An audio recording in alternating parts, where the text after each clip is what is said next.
Regulation step.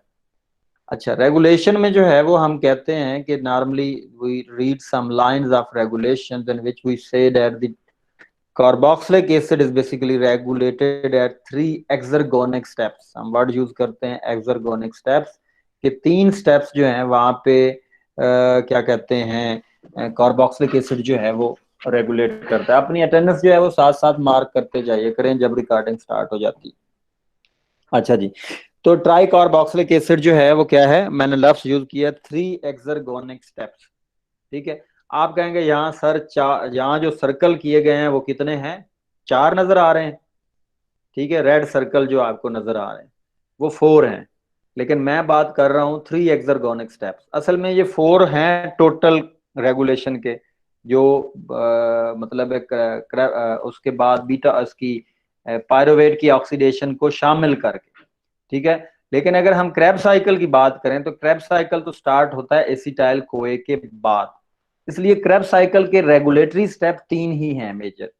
ठीक है, जो पीछे वाला रेगुलेटरी स्टेप है वो उसका है ब्रिजिंग रिएक्शन का है, या पायरोवेट जो है उसकी conversion of into acetyl CoA जो है वो रेगुलेशन। अच्छा, रेगुलेशन के साथ साथ जब हम बात करते हैं तो एक हम टर्म यूज कर रहे हैं, इरिवर्सिबल रिएक्शंस आर रेगुलेटेड।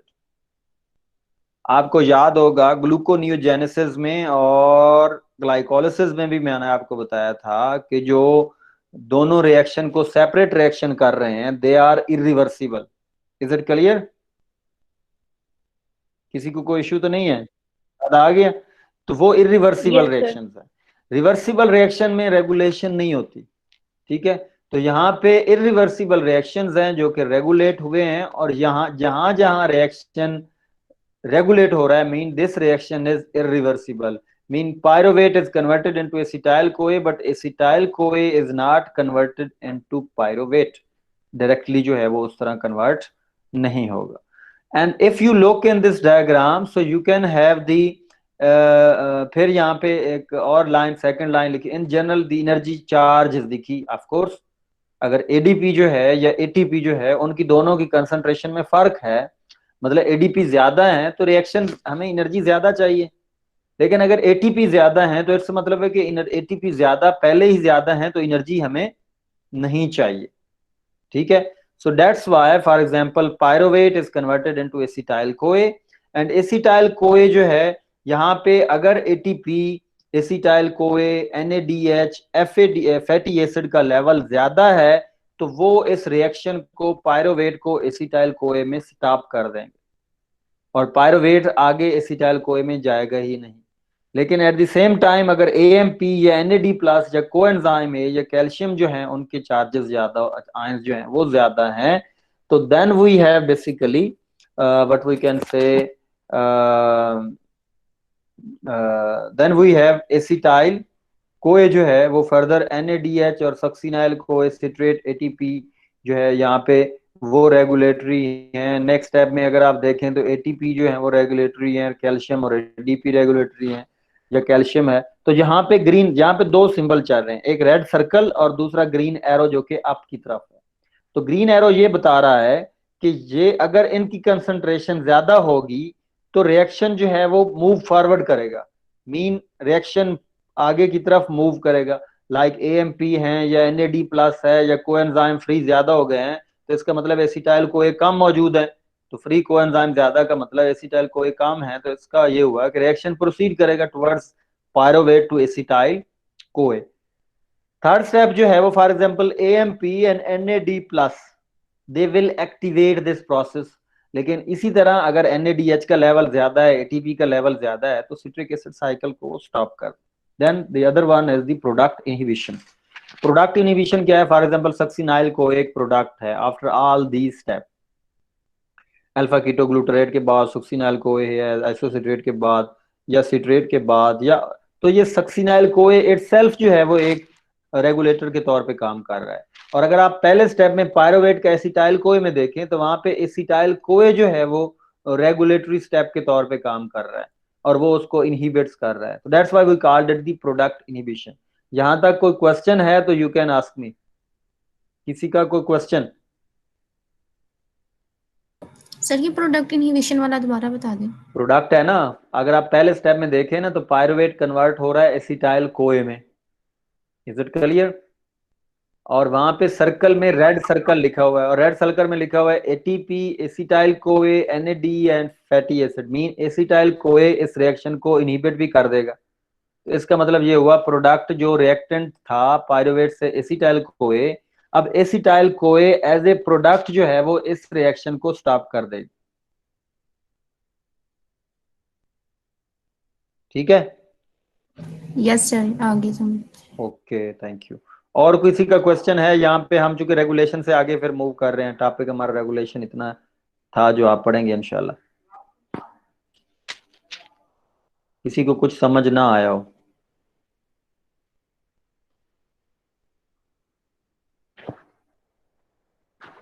लगता है सबको समझ आ गया। ओके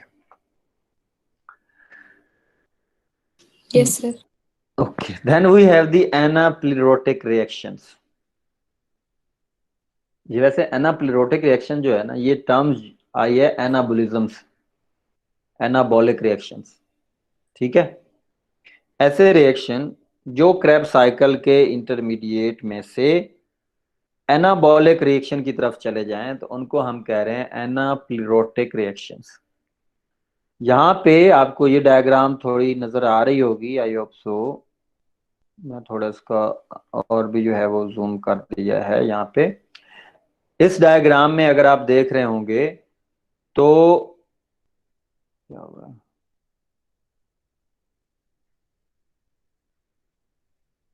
सॉरी, कोई और तो चेंज नहीं कर रहा है इसको?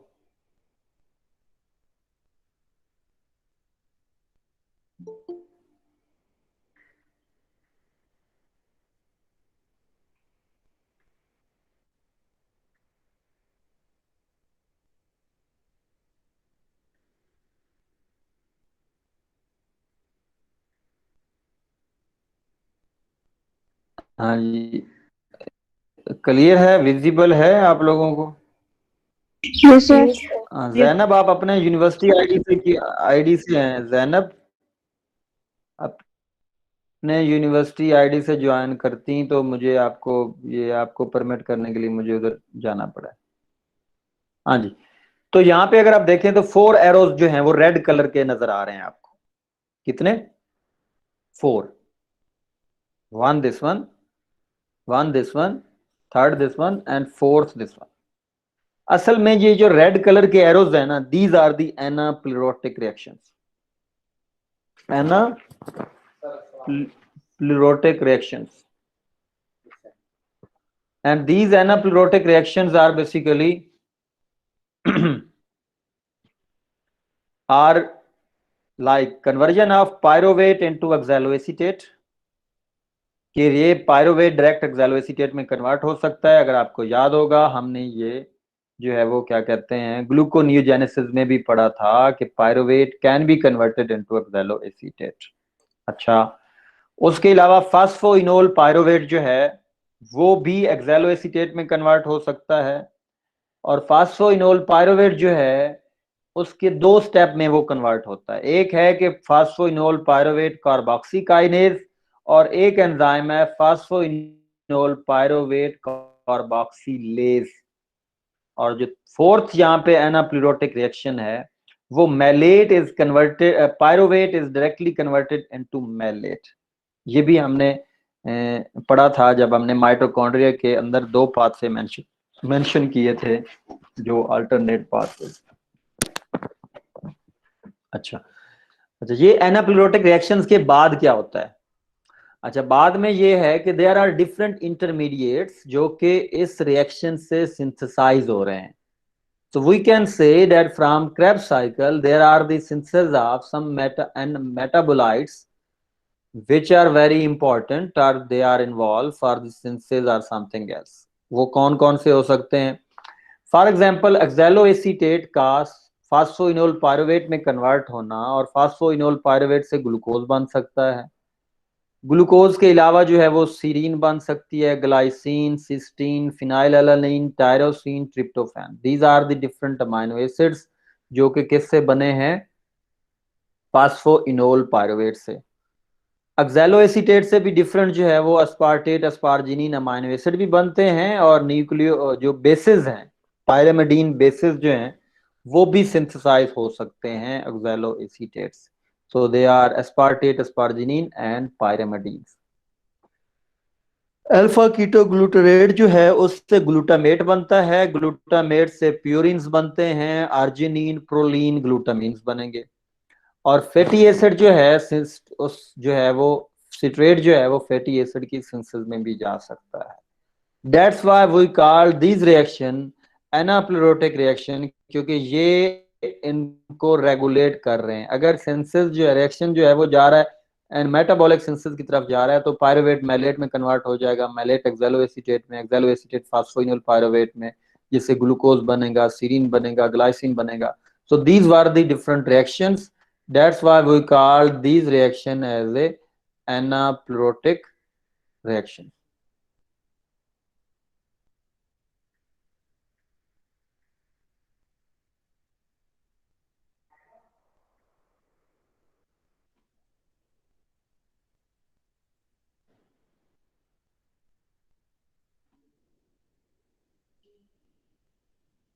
ठीक है? Is it clear in anaplerotic reactions? Yes, कोई sir. इशू तो नहीं है?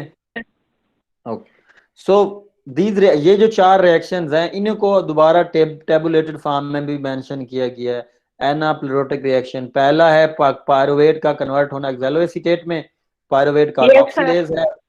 हाँ जी, फास्फोइनोल पायरुवेट का कन्वर्ट होना एक्सैलोएसीटेट में, जो कि फास्फोइनोल पायरुवेट कार्बोक्सिकाइनेज है। फास्फोइनोल पायरुवेट का कन्वर्ट होना एक्सैलोएसीटेट में, फास्फोइनोल कार्बोक्सिकाइनेज। दोनों रिएक्शन में फर्क ये है कि यहाँ पे free inorganic carbon dioxide use हो रही है, यहाँ पे बाइकार्बोनेट्स जो है वो यूज हो रहे हैं। और लास्ट स्टेप है पायरुवेट का जो है वो बाइकार्बोनेट्स के थ्रू मैलेट में कन्वर्ट होना।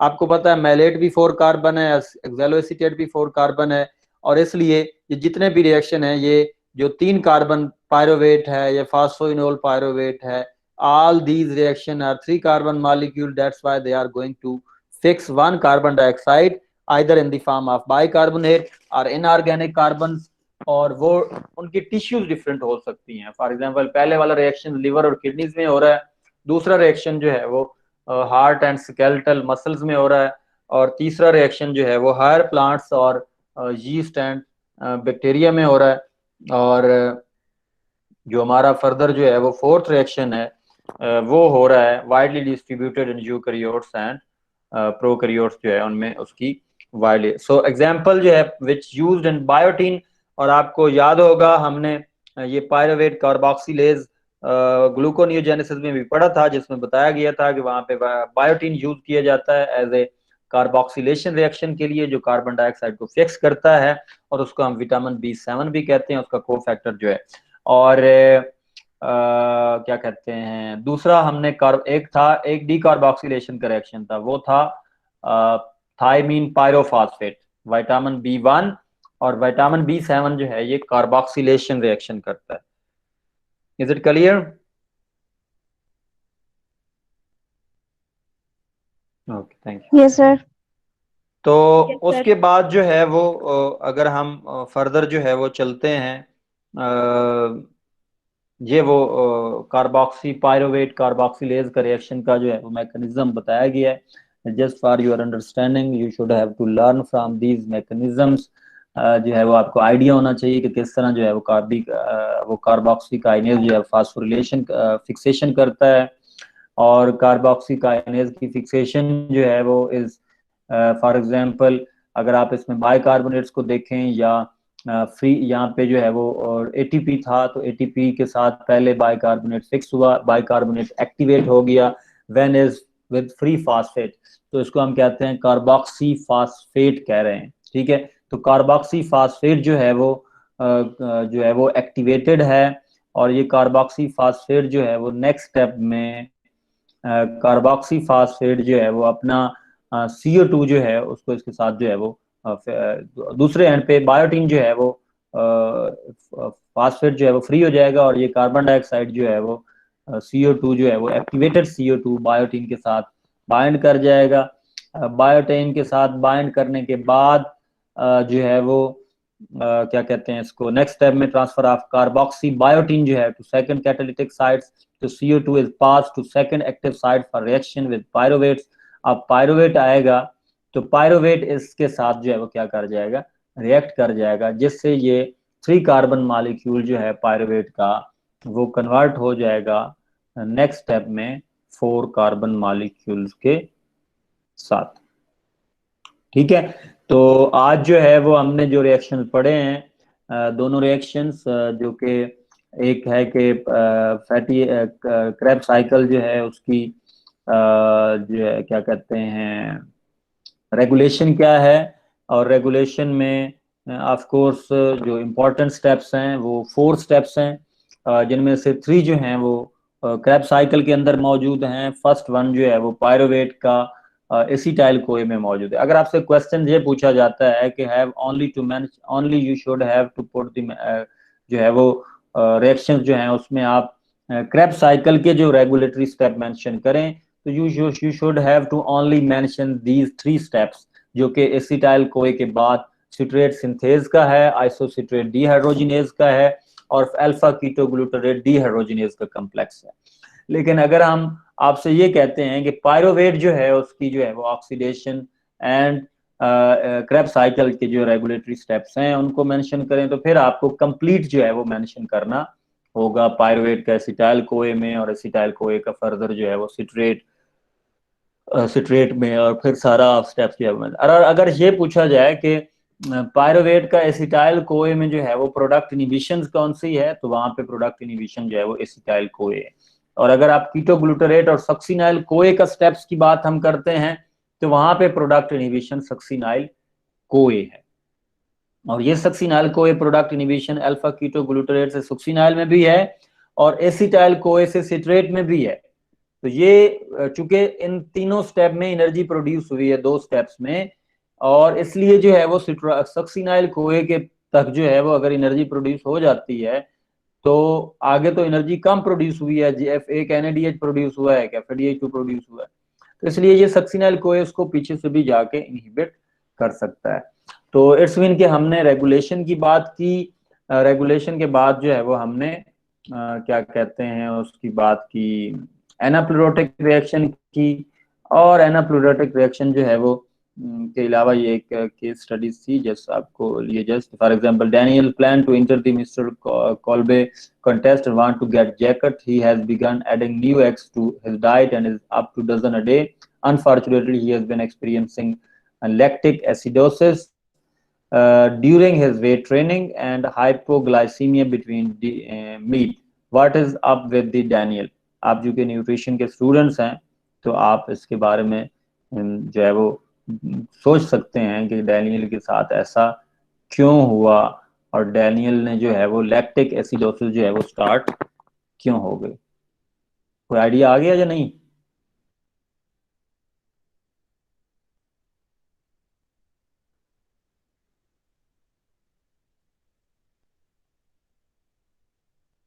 लगता है क्लास जो है वो सारी चली गई कहीं। केस स्टडी की समझ आ गई बच्चे? अच्छा चलें, मौजूद है। तो इसमें जो है वो मतलब है कि चलें आप इसके बारे में थोड़ा सोचें कि उसमें why he is getting the lactic acid acidosis during his weight training and hypoglycemia between meals, ऐसा इशू क्यों आ रहा है। ठीक है, और अभी जो है वो मैं स्टॉप कर रहा हूँ लेक्चर को। आप लोग जो है वो इस लेक्चर को, आपको कोई इशू हो तो आप मुझे जो है वो you are free to contact, और मुझे बता दें कि जो है वो क्या कहते हैं मैं फिर, is it okay? Yes, sir. Yes, sir. जी बच्चे? Yes, sir. नहीं, किसी कोई बात कर रहा था। चलें, अटेंडेंस लगा दिया सब लोगों ने? Yes, sir. Yes. ओके जी।